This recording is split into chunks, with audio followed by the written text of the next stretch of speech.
एक गांव में बंटी नाम का एक लड़का रहता था। वो परीक्षा देने के लिए गुजरात जा रहा था। ठंडी का दिन था, चारों तरफ से कोहरा छाया हुआ था। आमने सामने भी कोई नहीं दिख रहा था।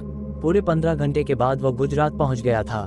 परीक्षा अगले दिन थी, इसलिए उसने एक होटल में रहने के लिए सोचा। रात हो गई थी और कहीं भी उसे उसके बजट में सस्ता होटल मिल नहीं रहा था। काफी ढूंढने के बाद उसे एक सस्ता होटल मिला। उसने उस होटल में एक कमरा बुक करवाया और जब वो कमरे में गया तो देखा कि कमरे के चारों तरफ जाले लगे हुए थे। ऐसा लग रहा था कि यह कमरा काफी सालों से बंद पड़ा था और कमरे के अंदर का माहौल एकदम डरावना और सुनसान लग रहा था। लेकिन उसने ये सब नज़रअंदाज कर दिया और होटल से खाना मंगवाया और खा पी कर सोने चल दिया। जब वो सो रहा था तो लगभग रात के 1 बजे के करीब उसे किसी के पायल की घुंघरू की आवाज़ सुनाई दी। बंटी तुरंत नींद से उठ गया और जल्दी से खिड़की के पास गया, ये पता करने के लिए कि इतनी रात उसे किसकी पायल की आवाज़ सुनाई दे रही है और इस सुनसान रास्ते में कौन आधी रात को घूम रहा है। क्योंकि वहाँ होटल में बंटी और मैनेजर के अलावा कोई भी नहीं था, तो ये फिर किस औरत की पायल की आवाज़ सुनाई दे रही है। बंटी खिड़की पर काफ़ी देर तक खड़ा रहा लेकिन उसे कोई भी नहीं दिखाई दिया। फिर उसने अपने कमरे से मैनेजर को फ़ोन किया और उसे बताया कि मुझे इतनी रात को कब से किसी की पायल की आवाज़ सुनाई दे रही है, आपको भी दे रही है क्या? मैनेजर ने कहा कि सर ऐसी कोई बात नहीं है, आपको हवा से ऐसा लग रहा होगा, वैसे भी ये जंगली इलाका है, यहाँ पर तो हल्की हवा भी तूफान के जैसी लगती है, आप सो जाइए, ऐसी कोई बात नहीं है। बंटी मैनेजर की बात पर भरोसा करके फिर से सोने चला गया। कुछ देर बाद उसे दोबारा वही पायल की आवाज़ पहले से भी ज़्यादा तेज सुनाई देने लगी। इस बार उसने अपने कमरे का दरवाज़ा खोला और सीधा होटल के बाहर देखने के लिए चला गया। जब वो बाहर आया तो देखा कि एक काफ़ी लंबी औरत है जो सफ़ेद साड़ी पहनी हुई थी। उसके काफ़ी लंबे बाल थे और चेहरा ढका हुआ था।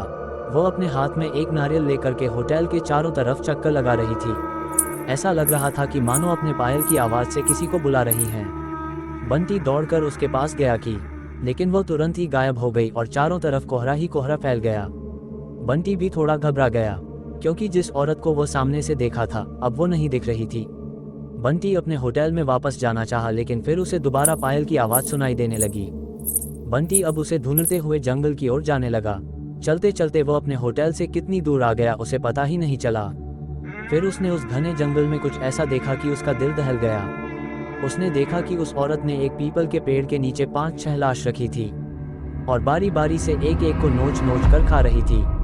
उसका मुंह खून से लथपथ था और चेहरा भी एकदम डरावना था। बंटी जब ये सब देखा तो उसके पांव तले जमीन खिसक गई। ये सब नज़ारा देखते ही उसे डर के साथ साथ रोना भी आने लगा।